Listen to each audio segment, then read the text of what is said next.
I bought a large country house, selling my premarital apartment and garage.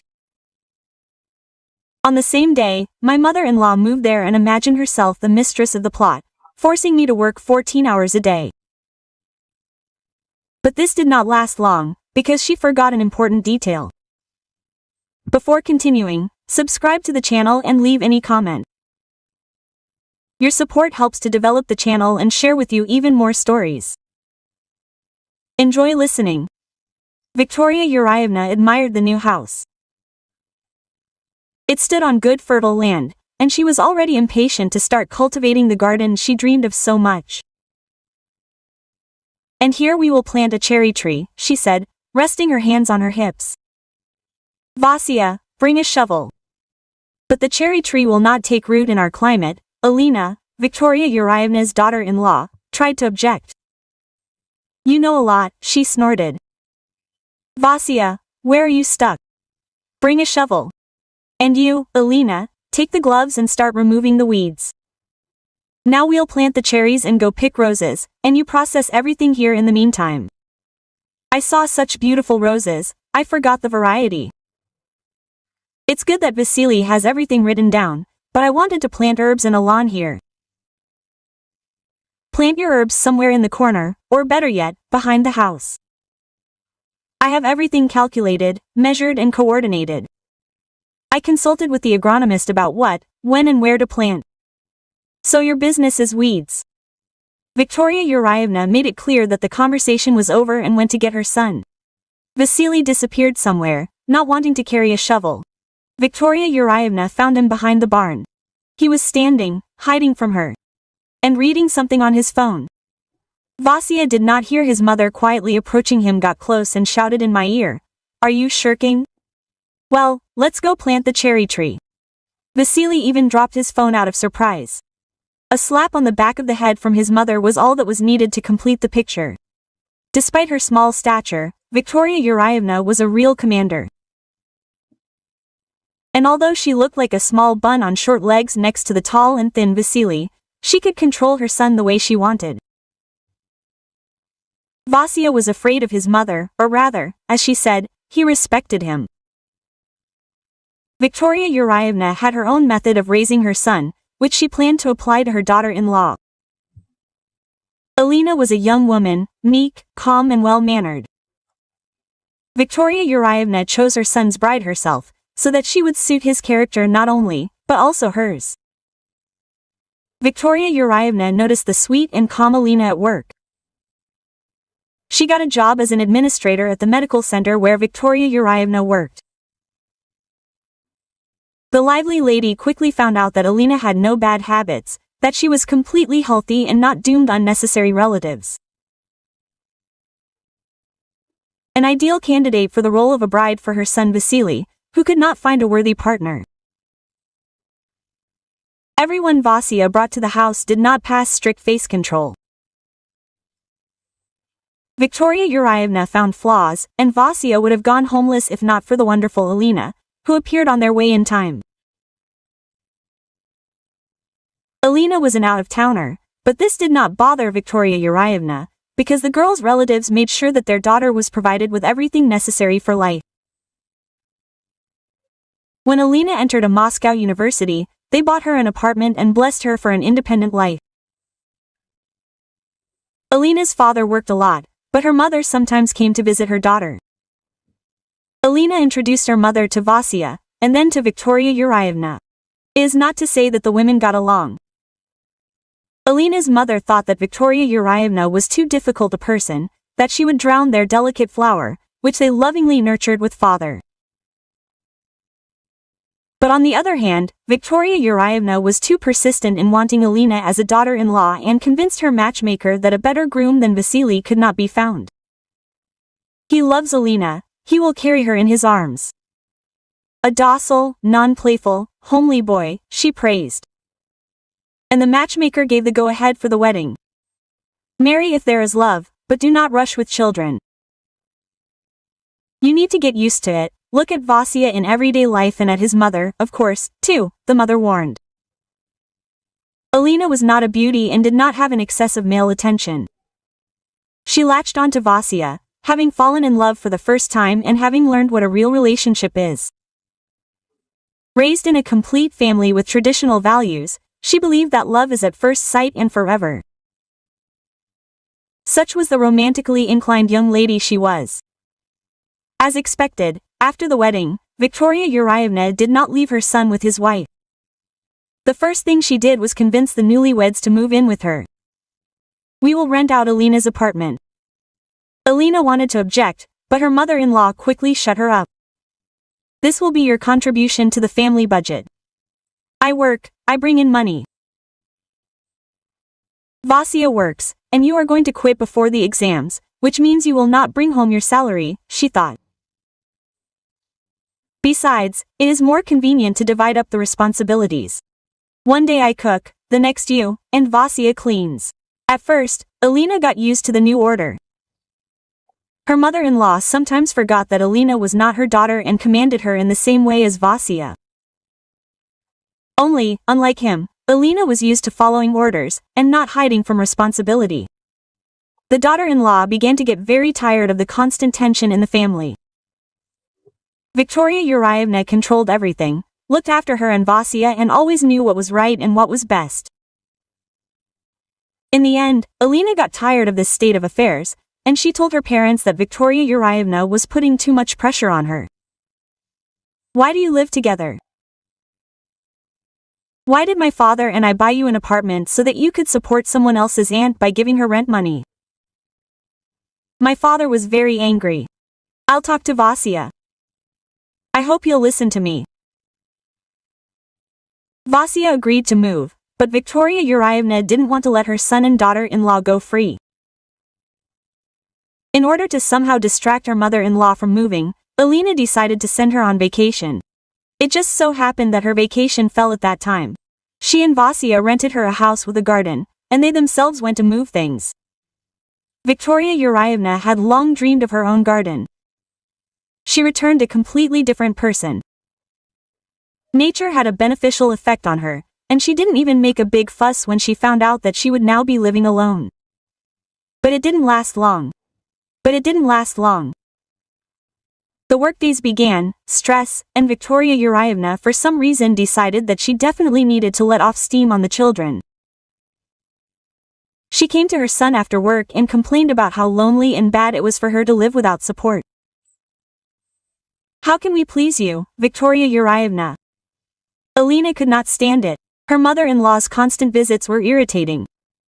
Only the scenery had changed with the move, but the plot remained. "I don't know," she was confused.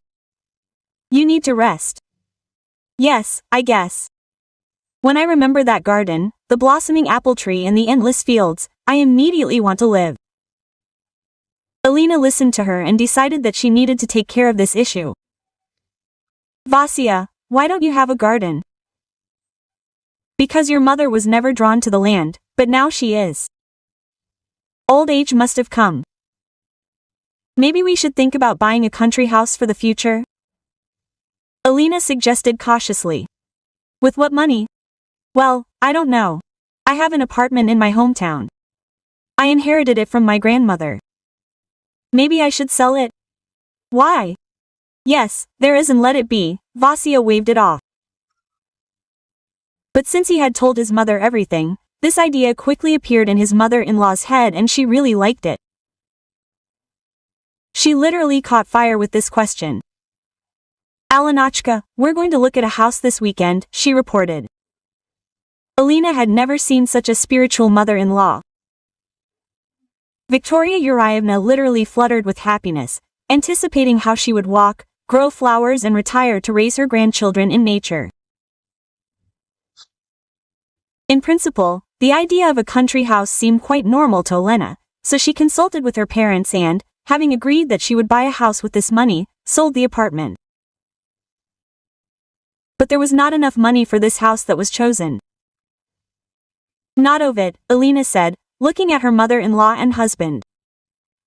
"I can add 150,000 from my personal savings," Vasily admitted. "By the way, you said that there is another garage, it can be sold." "Grandfather's garage. He bequeathed it to me. I don't know why.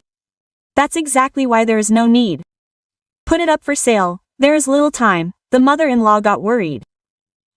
Alina told her parents about the garage, and they became wary. And why doesn't Victoria Yurievna want to invest herself? She has no money. I don't know, Dad, but she is rushing me. She is afraid that the house will be taken away. Let her get money from the bank. Oh, no, she does not trust these organizations. Do as you see fit. But I would not bend over backwards for Victoria Yurievna. She puts too much pressure on you and considers herself the mistress and head of your family. In fact, she needs the house, but she hangs the purchase on you. Alina did not know who to listen to, her mother-in-law or her father. She only understood exactly. If Victoria Yurievna does not get hers in the near future, then she will again focus on raising a family, which means that Vasya and Alina's marriage will be at risk. Therefore, Alina still sold the garage and invested the money in buying a house. The mother-in-law was overjoyed, but her happiness did not last long, because the euphoria from the purchase quickly passed, giving way to a thirst for activity. While you can still plant something, you need to hurry, she said. Vasya took a vacation, and you passed your exams. You will not go to work until autumn, you will help in the garden. From Monday we are going to the dacha. Victoria Yurievna said this in such a tone that it became clear. Objections were not accepted. Alina wanted to object to something, but then decided that this was her house, and she, as the main owner, simply needed to take part in the arrangement of the garden. But Victoria Yurievna did not particularly allow her daughter-in-law to command and made the decision herself. I have everything calculated, measured and agreed upon. I consulted with the agronomist about what, when and where to plant. So your business is weeds, she often repeated. Now there was no grass in the garden. There were fruit trees, a grape sapling, several exotic plants, and most importantly, roses. Victoria Yurievna simply adored them. She bought saplings of different varieties and colors and planted flower beds with roses. Excellent. Next week we will put up a greenhouse. What? Vasya and Alina asked in chorus. I ordered the greenhouse. We need to pay. We do not need a greenhouse. And we have nothing to pay with. Of course we do. I know that there is something left over from the sale of the garage. Just enough for a greenhouse and watering. We wanted to buy an inflatable pool, Alina objected. For the first time she began to argue, reminding that she was essentially the mistress here. And then Victoria Yurievna got carried away. There was no longer any love for her daughter-in-law. Victoria Yurievna got so worked up that Alina ran away in tears. Vasily was about to follow her, but his mother forbade him to be led by tears. Let him know that he can't contradict his elders, she said irritably. Bring me a blood pressure monitor. I'm really nervous with her. And why am I being punished like this? Quote. From that moment on, any disagreement turned into a scandal. Victoria Yurievna believed that Alina had decided to take the palm from her and win the title of head of the family. And Alina simply did not want anyone to impose their opinions on her and did not want to turn a cozy garden into an agricultural firm. Alina had already realized that she had to look after all this abundance. She was dying in the beds, the roses were gone, she was tending to the endless number of trees that her mother-in-law was planting, and she was falling from exhaustion in the evening. Victoria Yurievna simply walked around and gave orders. At the same time, if it was not done the way she wanted or not well enough, then a whole scandal would arise. It would get to the point of stupidity. She and Alina almost got into a fight over how to properly fold the hose. First you have to dry it. No, it will dry in the tube, otherwise you can't roll it up. Stupid, and still arguing. And again Alina ran away in tears. One day, during the scandal and tears, Alina's father called. He heard that something was wrong with his daughter and decided to come over without warning. When he arrived a few days later and heard Victoria Yurievna talking to his daughter, he packed her things and threw her out the gate. How dare you? Who are you to decide here in my house? I am Alina's father, the owners of the house and the mistress of the garden. Or have you forgotten? He said calmly. This house belongs to me and Vasia. Completely and entirely. You haven't invested a penny in it. How else? How did you invest? The whole garden is my merit. And I heard that Alina is hunched over your daisies, straining her lower back, and all you do is yell at her like a slave. She should do everything right. If you haven't taught her, then that's a minus for you. For your information, slavery was abolished a long time ago. And who will help then? What are children and daughters-in-law for then? The mother-in-law snorted. And you don't know? There was a pause. Alina, get ready, we're leaving, said Valery Alexandrovich, taking out his phone and taking a few photos. What do you think you're doing? Why do you do this? To put it up for sale. Valery Alexandrovich answered calmly. How can I not allow it? And you're not the owner and you're not registered here. So your business is weeds. Alina, tell your father to leave, Victoria Yurievna flared up. We'll leave together. Vasia, are you with us or with Mom? Vasily thought about it. He didn't know what to do. Victoria Yurievna decided for him. With me, of course. And you, Snake, don't hope to get anything. 15 minutes to get ready, Valery Alexandrovich barked. Otherwise I'll call the police, believe me, they'll come here too if you pay well. Valery Alexandrovich was convincing, and the whole family had to clear out. Victoria Yurievna went home with her son by bus, and Alina and her father returned to the city in his car. Beforehand, they put a large lock on the door and took the keys from Vasia. He looked scared and kept silent. Olena wanted to shake him, and she realized that she had been wrong to fall in love with such an unreliable person.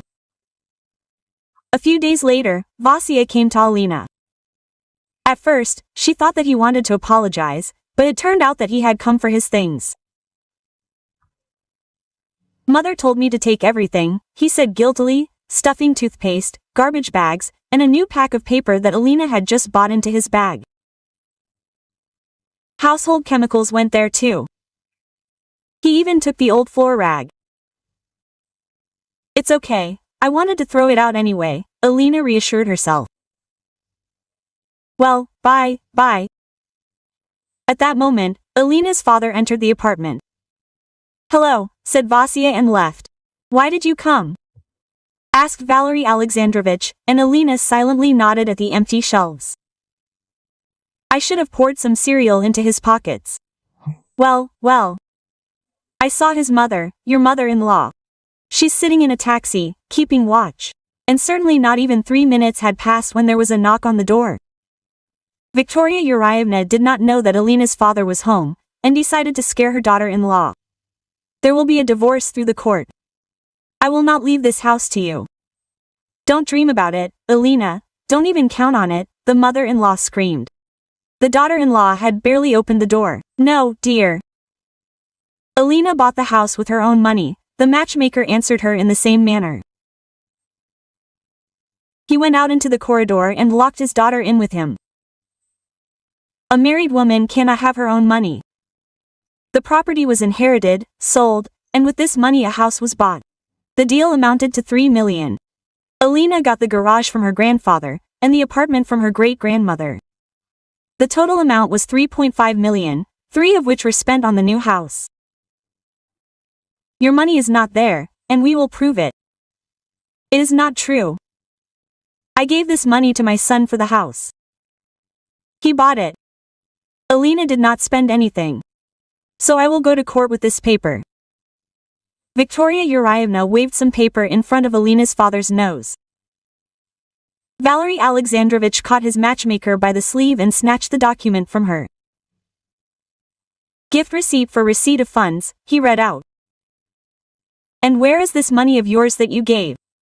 Like where did you invest it in the house? I told you, the judge will be on our side. We both work, we are Muscovites. And your Alina is a student, visiting. You claim that the amount of 3 million was transferred from your account to Vasily's account. Provide a bank statement. Valery Alexandrovich interrupted the flow of words. I gave him cash in an envelope. Here, everything is documented by a lawyer. Seal, signature, everything. Victoria Yurievna, can you even imagine an envelope with such a sum? Don't make me laugh, my dear, Valery Alexandrovich laughed openly. There was no envelope, it's only in your imagination. The buyer of the house is the one from which the payment was made. All the documents are collected, transfers, invoices, checks. Everything that we will present to the court. And, believe me, now Alina has even fewer reasons to share with you. Although initially my merciful daughter wanted to give you part of the property. Stupid, right? You deceived us. My poor Vasya was left without a home. And my roses, my cherries, it is you who are deceiving us with gifts of cash. I will attach your paper to the case and prosecute you for fraud. I am sure this lawyer does not exist at all, and the signatures and seal are a forgery. You wouldn't dare, Victoria Yurievna turned pale. She wanted to say something else, but Valery Alexandrovich slammed the door in her face. I told you, don't disgrace yourself. She heard from the corridor.